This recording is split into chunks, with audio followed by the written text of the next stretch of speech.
Pozdravljeni v oddaji Spoznajmo jih, beremo skupaj. Tokrat pesem Borisa A. Novaka, slovenskega pesnika, dramatika, esejista, prevajalca, literarnega teoretika in urednika in med drugim Lirikonfestovega lavreata, dobitnika vseslovenske pesniške nagrade, velenica čaša nesmrtnosti leta 2010 za vrhunski 10-letni pesniški opus v 21. stoletju, ki jo podeljuje Velenjska knjižna fundacija oziroma Lirikonfest. Boris A. Novak, Vrtoglavica.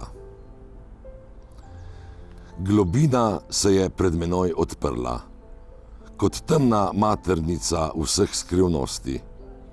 Magnet, ki vleče v vodnjak norosti, pragroza, glas prerezanega grla. Obseden z deškim strahom pred prepadi, pokrijem brezno z gladkimi zrcali. Od živega srebra na tej obali stvari bleste kot pravljični zakladi. Zrcalna slika razmnoži navzočnost v najtesnejši prostor, v neskončnost, ki je gladina stekla in gladina tnala. Ni me več strah strmeti v globino. Zdaj slutim strah v spolzkosti zrcala, v vrtoglavici pod površino.